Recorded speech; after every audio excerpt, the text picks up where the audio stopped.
Shalom,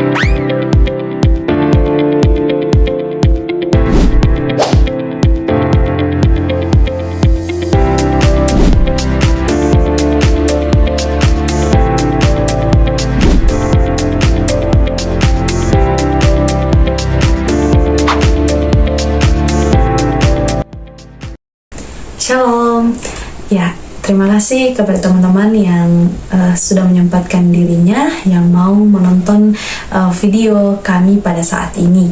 Nah, perkenalkan, nama saya Yunita Kedatu, saya bagian dari kelompok 6, dan kelompok kami pada saat ini akan menjelaskan mengenai teori feminis, psikoanalisis, dan eksistensialis. Ya, langsung saja. Di sini saya akan menjelaskan mengenai feminisme psikoanalisis. Ya, jadi teori feminisme psikoanalisis ini merupakan teori yang berusaha untuk menjelaskan patriarki dengan merumuskan teori-teori Freud dan pewaris intelektualnya. Nah, dalam teori ini menekankan dan memetakan mengenai dinamika emosional kepribadian dan juga emosi yang tertanam secara mendalam di area alam bawah sadar manusia. Nah, feminis psikoanalisis ini juga percaya bahwa penjelasan dasar atau cara bertindak perempuan berakar dari psike perempuan, terutama dalam cara berpikirnya. Nah, juga berdasarkan konsep Freud, bahwa seperti tahapan Oedipal dan Oedipus kompleks, mereka melakukan klaim bahwa ketidaksamaan gender ini berakar dari rangkaian pengalaman pada masa kanak-kanak awal. Jadi masa-masa anak-anak, ya, masa mulai mengenal, di situ sudah mulai berakar tentang pengalamannya ketidaksamaan gender ini.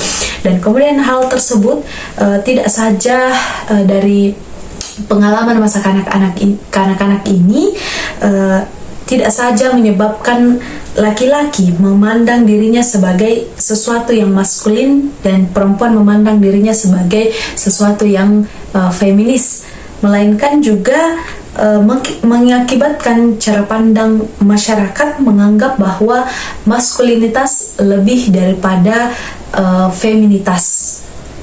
Ya, jadi bukan hanya dari setiap pribadi, tetapi juga merambat luas bahkan ke masyarakat yang memandang ketidaksamaan gender ini. Nah, Freud mengungkapkan bahwa sisi seksualitas di antara perempuan dan laki-laki ini memiliki perbedaan. Ya, sumber perbedaannya itu adalah perbedaan fisik. Ya, perbedaan yakni perbedaan biologis. Nah, menurut Freud, bahwa dalam perkembangannya menuju dewasa, seorang anak harus dapat melewati berbagai tahapan perkembangan psikoseksual. Ya, dalam hal ini Freud mengungkapkan ada 5 tahap atau fase yang harus dilalui oleh anak-anak, dan ini bisa membantu kepribadiannya di masa yang akan datang. Nah, yang pertama itu tahap oral. Tahap oral ini dirasakan pada umur 0 sampai 1 tahun. Nah, di fase ini kepuasan anak itu berasal dari oral, seperti menyusui dan menggigit. Ya, dan juga mempunyai sifat yang ketergantungan kepada orang tua yang sangat kuat. Jadi anak ini masih merasa bergantung kepada orang tuanya, terutama pada ibunya. Ya, karena di fase ini masih dalam proses menyusu atau meminum ASI. Nah, tahap yang kedua yaitu tahap anal dari umur 1 sampai 3 tahun. Pada fase ini juga disebut dubur, yang merupakan daerah pokok aktivitas dinamik, kateksis dan antikateksis, berpusat pada fungsi eliminer, ya, eliminer atau pembuangan kotoran. Nah, mengeluarkan feses juga merupakan menghilangkan perasaan tertekan yang tidak menyenangkan dari akumulasi sisa makanan. Nah, sepanjang tahap anal ini atau latihan defekasi atau toilet training, ya, atau belajar membuang kotoran di toilet. Nah, memaksa anak untuk belajar untuk menunda kepuasan bebas yang dari ketegangan anal ini, ya. Dan kemudian yang ketiga adalah tahap falis dari umur 3 sampai 6 tahun. Nah, pada fase ini anak mulai menyadari perbedaan gender dan juga mengembangkan ketertarikan seksual yang awal. Ya, jadi sudah mulai tumbuh perasaan-perasaan seksual, namun dalam tanda kutip ini masih awal, masih belum terlalu pesat perkembangannya. Nah, juga ini juga melibatkan secara kompleks tentang Oedipus. Nah, di mana anak laki-laki merasa terikat pada ibunya dan bersaing dengan ayahnya. Ya, nah kemudian tahap yang keempat ialah tahap latensi di mana dari umur 6 sampai 12 tahun. Ya, pada tahap ini dorongan seksual mulai teredam dan anak fokus pada perkembangan sosial dan keterampilan, dan bahkan dalam fase ini pemikirannya bahwa hubungan dengan teman sebaya atau seusianya pribadi ini atau seorang anak ini lebih penting daripada hubungan-hubungan lain, ya. Jadi seksualnya sudah mulai meredam dan mengalih kepada hubungan dengan teman sebaya atau hubungan sosial dengan seusianya. Nah, kemudian tahap yang terakhir ialah tahap genital. Ya, tahap genital ini dari umur 12 tahun ke atas, di mana fase ini dikatakan sebagai masa remaja yang menandai munculnya minat seksual yang lebih matang, ya, dan hubungan yang lebih kompleks. Dan juga fokus utama pada fase ini adalah proses pencarian cinta dan hubungan intim yang sehat. Ya, jadi di masa remaja ini boleh dikatakan bahwa sudah mulai beranjak mengenal yang namanya menyukai lawan jenis. Ya, jadi sudah mulai menaruh perasaan. Ya, dan juga berpikir bahwa perkembangan seksual atau hubungan dengan fokus utamanya itu hubungan intim yang juga hubungan intim yang sehat. Nah, itu penjelasan tahap yang boleh dikembangkan oleh Freud, yang dimana Freud ini percaya bahwa dengan tahap-tahap ini setiap pengalaman di setiap tahap yang boleh dilalui ini dapat membentuk kepribadian seseorang di masa yang akan datang. Jadi melalui tahap yang boleh mereka lalui dari 0 tahun sampai masa remaja dan sampai sekarang, ya, itu semua kepribadiannya itu semua yang ada pada saat ini dibentuk dari 5 tahap-tahap ini menurut Freud. Nah, itulah yang boleh saya jelaskan mengenai teori feminisme psikoanalisis, dan selanjutnya akan dijelaskan oleh teman-teman saya. Ya, tokoh-tokoh psikoanalisis yang pertama yaitu Sigmund Freud. Nah, di sini kita melihat bahwa ya, Freud menyatakan anak-anak mengalami perkembangan psikososial yang jelas, dan juga gender dari setiap orang dewasa merupakan hasil dari bagaimana ia mengatasi akan tahapan ini. Maskulinitas dan feminitas dianggap sebagai produk dari pendewasaan seksual. Kita melihat pada anak laki-laki yang berkembang secara normal, maka akan menjadi laki-laki yang menunjukkan maskulinitas. Seperti juga perempuan. Apabila perempuan berkembang secara normal, maka ia akan memperlihatkan dan menunjukkan feminitasnya. Nah, selama masa latensi seksual, anak laki-laki mulai mengembangkan superego yang menginternalisasi akan nilai-nilai ayah yang merupakan kesadaran patriarkal sosial, maka anak laki-laki yang berhasil menyelesaikan Oedipus kompleks dan kastrasi, ia akan menghentikan cinta kepada ibunya dan belajar untuk tunduk pada otoritas ayahnya. Menurut Freud, transisi dari objek cinta perempuan ke objek cinta laki-laki ketika anak perempuan menyadari bahwa ia tidak memiliki penis. Nah, menurut Freud, hal itulah yang menyebabkan perempuan menjadi inferior. Kemudian tokoh yang kedua yaitu Dorothy Dinnerstein.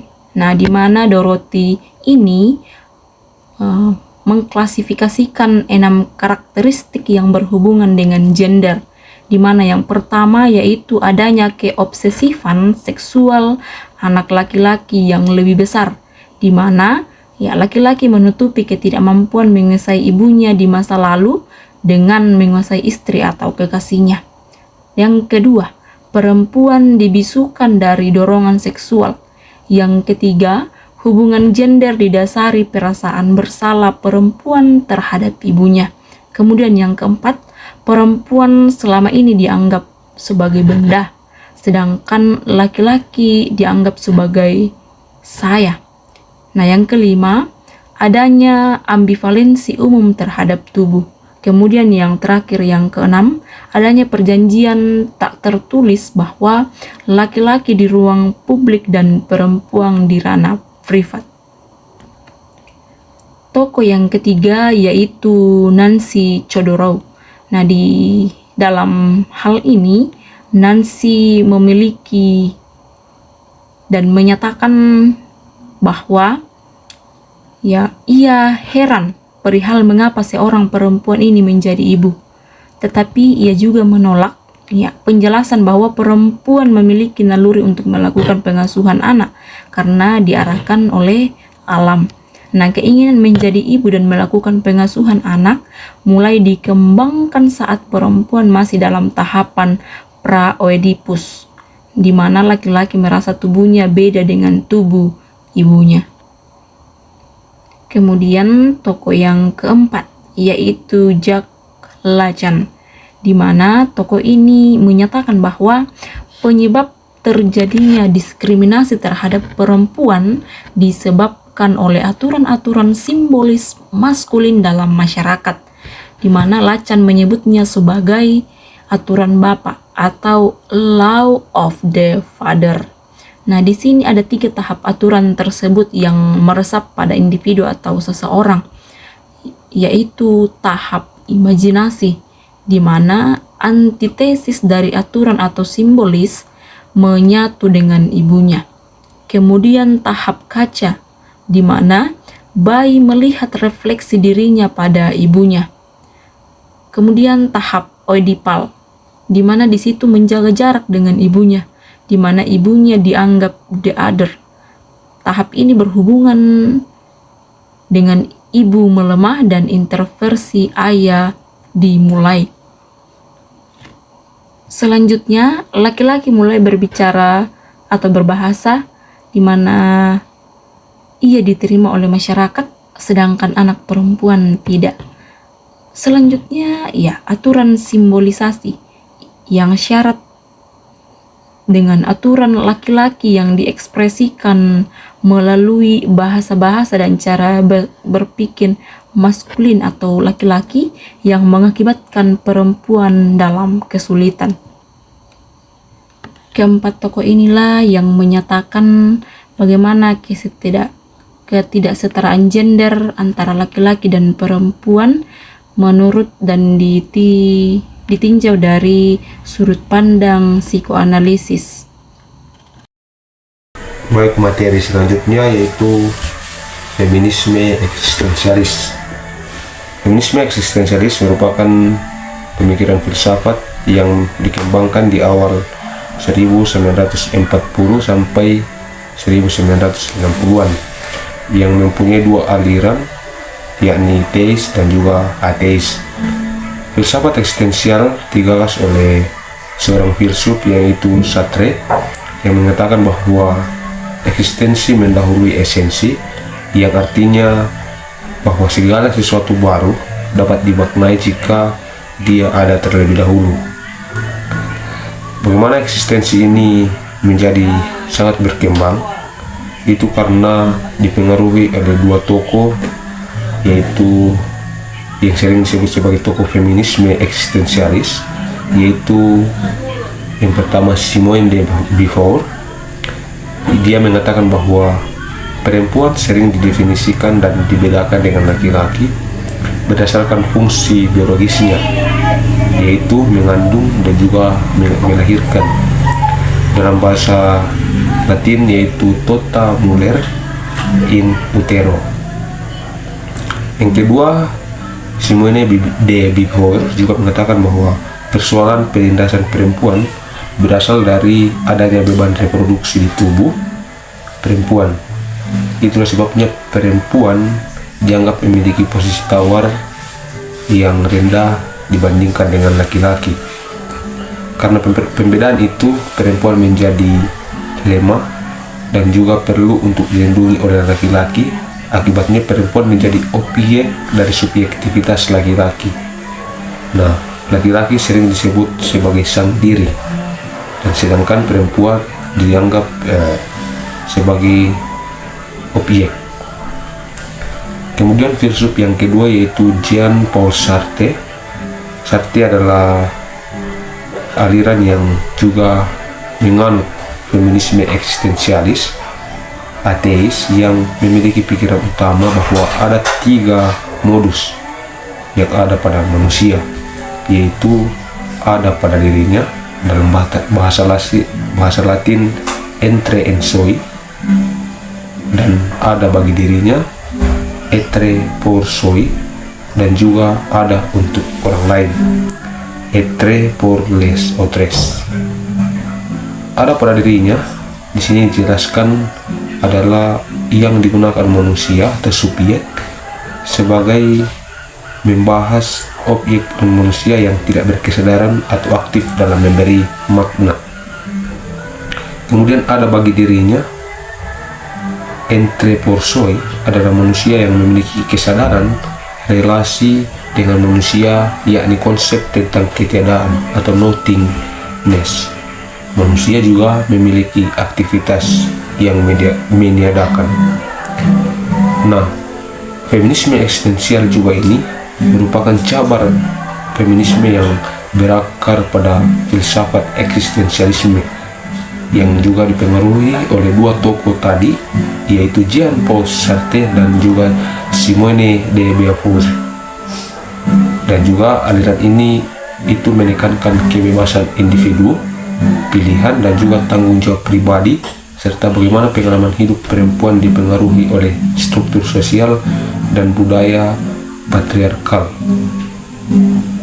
Dalam bukunya Simone de Beauvoir, dalam bahasa Inggris The Second Sex, adalah tokoh utama dari feminisme eksistensialis. Ia menguraikan dalam bukunya bahwa perempuan itu seringkali dilihat sebagai order atau layan dalam masyarakat patriarkal, di mana laki-laki dianggap sebagai norma atau subjek utama. Inilah yang membedakan dalam masyarakat yang patriarkal, dianggap perempuan itu dianggap sebagai objek. Nah, de Beauvoir berargumen bahwa menjadi perempuan adalah sebuah konstruksi sosial yang mengekang kebebasan perempuan, dan untuk membebaskan diri, perempuan harus menolak peran tradisional yang dikenakan kepada mereka. Feminisme eksistensialis juga ini mengkritik bagaimana perempuan didefinisikan oleh masyarakat bukan sebagai individu yang bebas menentukan nasibnya, tetapi berdasarkan stereotip dan peran gender. Pendekatan ini menekankan perlunya perempuan untuk memberi kembali atau merebut kembali subjektivitas dan kebebasan eksistensinya, dan juga menciptakan makna dan nilai untuk hidupnya sendiri terlepas dari norma-norma yang ditetapkan oleh masyarakat. Dan inti dari feminisme eksistensialis adalah gagasan bahwa perempuan seperti halnya manusia lain tidak terlahir dengan identitas tetap, tetapi memiliki kebebasan untuk mendefinisikan dirinya melalui tindakan dan juga pilihan hidup. Terima kasih.